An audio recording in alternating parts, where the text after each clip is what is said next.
The International Monetary Fund has advised emerging economies, including Nigeria, to allow their currencies depreciate in response to tighter funding conditions and an imminent policy tightening by the Federal Reserve Bank of the United States. The Washington-based lender also counseled the Central Bank of Nigeria to raise the benchmark interest rate in preparation for the Federal Reserve policy tightening. According to the fund, the wide changes in the global economy outlook appear positive, especially in the United States. These changes are uncertain for emerging market. So let's make sense of this development now. Mr. Mike Oke is a public affairs and policy analyst. He joins me via the telephone now. Mr. Mike Oke, thank you for finding time to join us on Business Breakfast. Yeah, thank you, Mr. Frank, and good morning to our listeners. Yeah. Yes, I'm sure you've been following on that development. What does this mean for the economy? IMF is asking Nigeria to raise interest rate, not only to do that, but also to devalue the Naira as well. Okay, so we saw the news when it broke, and it's not the first time that IMF and World Bank and other international agencies will be, giving such advices to emerging economies like Nigeria and others. For some of us, we are not too comfortable with these interventions that come from these international monetary agencies, because they have a way of delegating these emerging economies. Okay, and these are the consequences when you are a perpetual borrowing nation. You are always at the whims and caprices of these international monetary agencies. Okay. Recently, of course, Nigeria is trying to draw down on the loan facility from IMF, and that's where some of these conditions are coming from them. The Naira has been devalued. Trying to want to push it any further, the biting effect on the economy. Presently, we are not completely out of the woods of recession.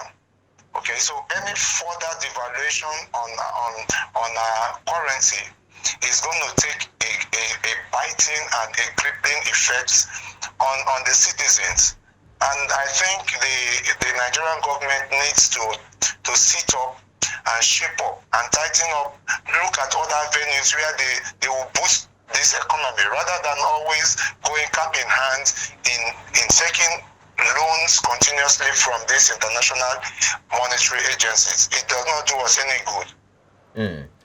Well, I think IMF is raising this concern because they believe that perhaps Nigeria, the next place or the next point of call for loan request may be with the Federal Reserve Bank. And of course, the Federal Reserve Bank is trying to tighten up its monetary policy as well.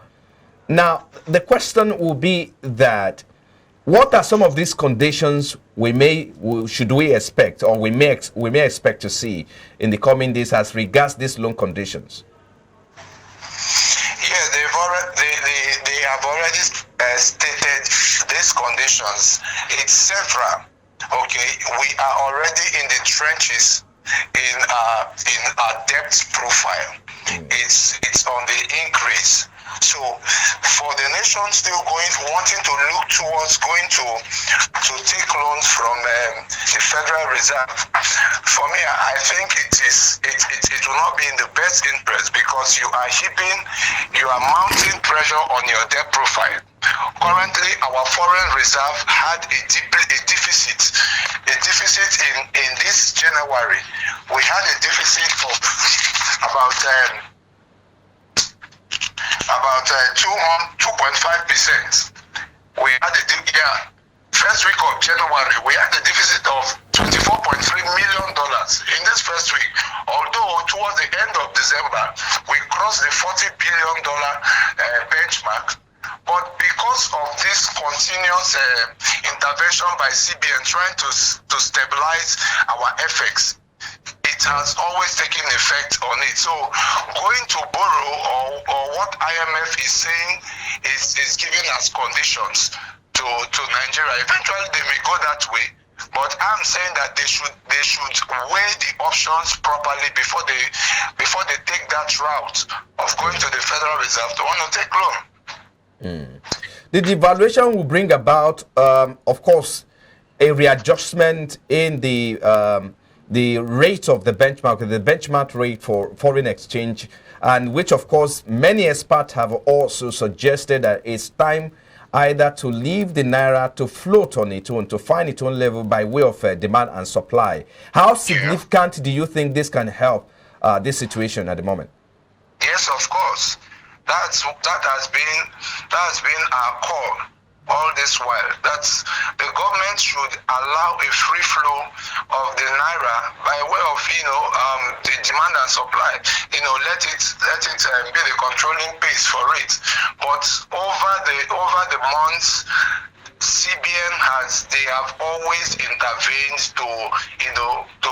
to sustain and keep the Naira at the peg, but they have not achieved that. Okay, it keep affecting our foreign reserve, and I don't know why the government, they formed an economic team, and we've not seen the effect of the economic team on the economy itself.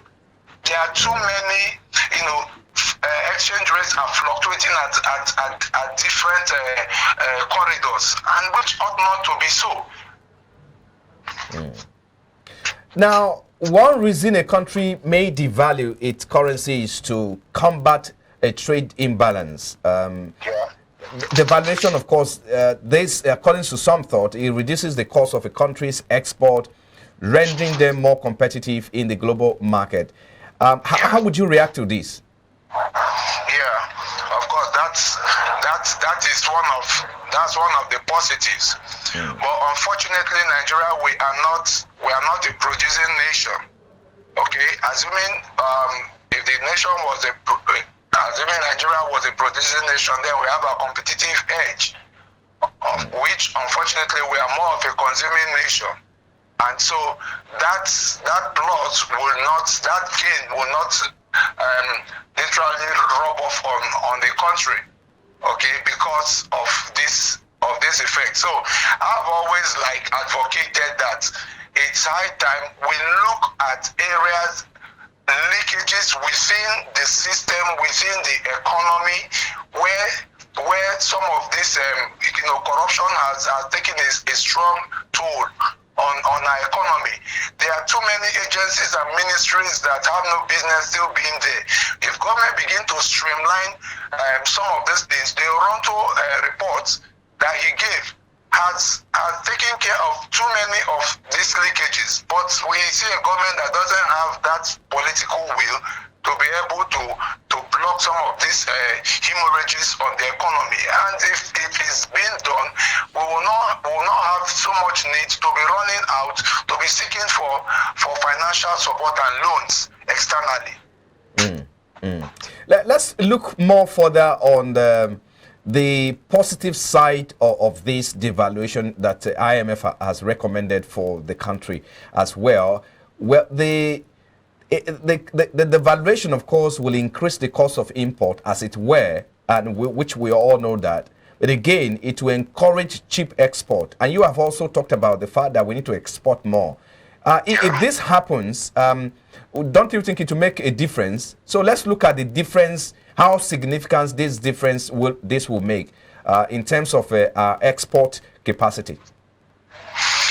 Okay, so by the World Bank prediction, they have predicted that our economy might take a 2.5% upward growth by reason of the price in the increase of price in crude oil that is being projected, which unfortunately our economy is a mono economy, completely dependent on crude oil, which is having an adverse effect, which is not good in any case, because the government by now is supposed to be diversifying the economy by reason of macroeconomic policies.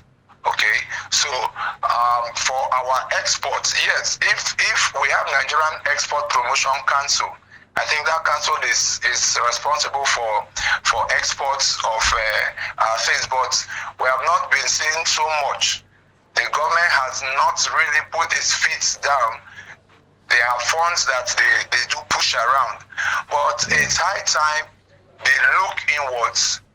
Nigeria is blessed with abundant resources, especially in agriculture. Agriculture is about the next big thing, the next way to go. And if the government will harness the opportunities within the sector, it will also boost the economy. It will increase Hello, Mr. Cookie. I think we lost connection with Mr. Cookie there.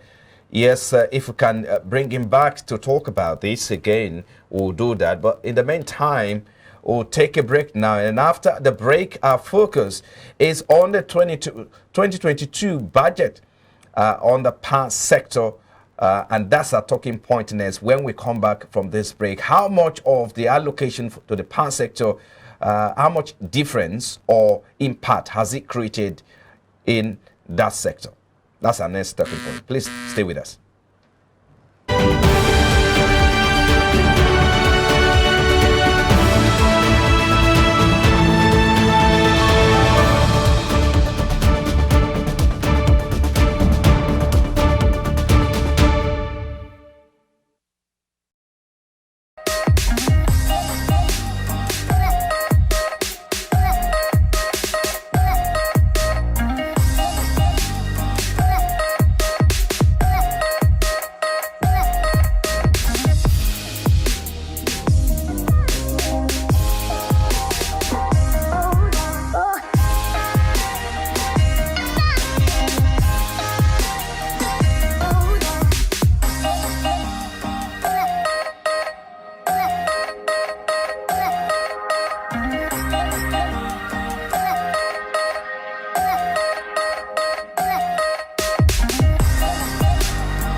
Glad to have you join us now. We are connected back to Mr. Cookie.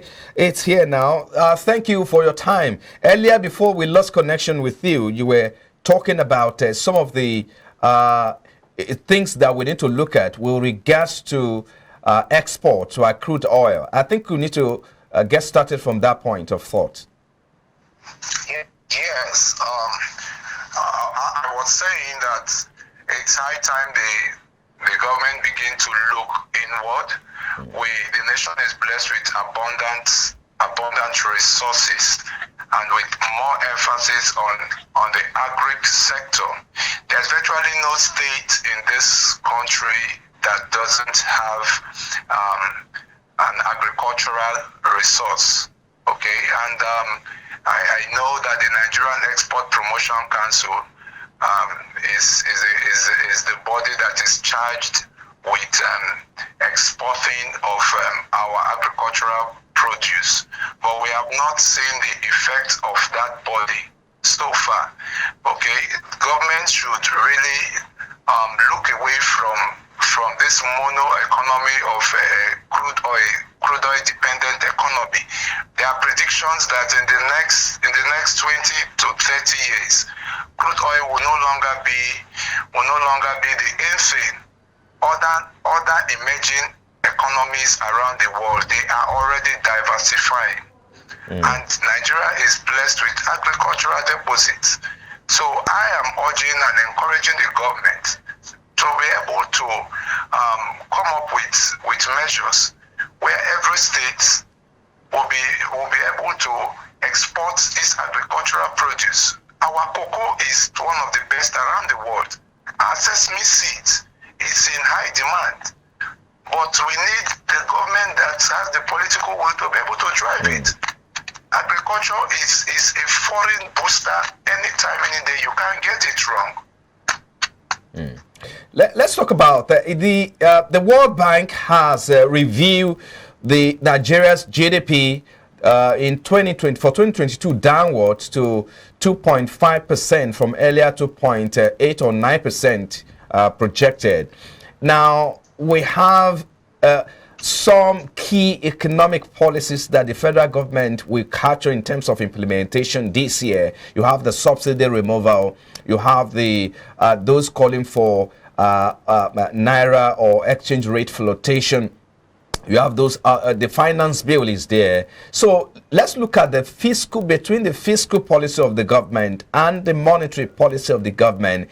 What are some of the things we need to reconcile in terms of harmony, so as to have expected growth that we desire this year? Look, my brother Frank, it's not the first time that we have been hearing this government, come up having more of a talk shop around these policies. What Nigerians need is implementation of these policies. Okay, like I did say, Oronto's report has suggested and given a leeway to government. But how much of these advices does this government take? It's talk is cheap. They set up an economic team, and in less than months, you dissolved it, and you are setting up a presidential advisory economic team. So you will see that there are so much inconsistency. Yes, last year they banned the inflow of FX to BDCs and all of it. But we want to see something that is sustainable, that is stable. Removal of subsidy, it has been neither here nor there. Okay, today we are hearing they are removing. The next day we are hearing they will be giving 5,000 naira to over 40 million Nigerians when they remove the sub. So you see that they are for some of us, the inconsistency in the government policies is just much. Okay, so I cannot even be able to vouch for sustainability of some of these monetary policies or the fiscal policies as they are promising that they are going to adjust.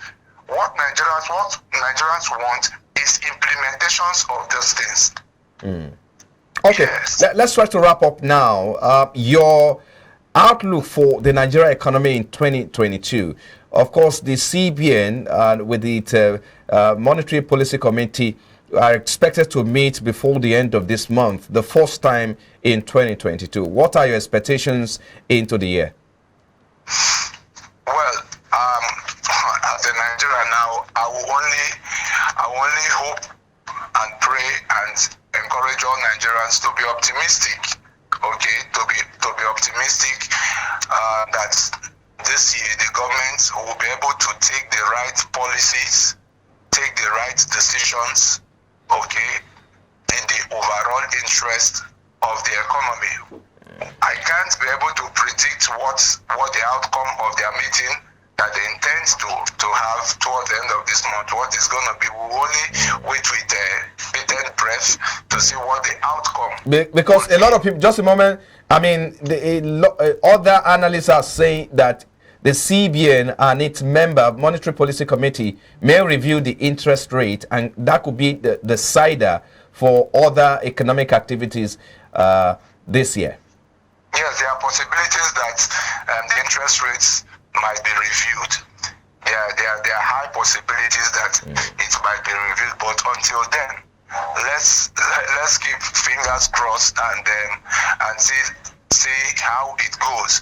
But for some of us, we are we are strong advocates for governments to have the political will to implement some of these policies, positive policies that analysts and policies advisors have advised this government or given this government in time past. We have enough policies that are on ground, but the political will to be able to do these things is what is the missing gap, my brother. So until the government be able to find their foot around it, we might still just be going around these circles. Well, I think we need to leave it there. Thank you so much, Mike Cookie, Public Affairs and Policy Analyst. We appreciate your time on the program. Thank you for having me.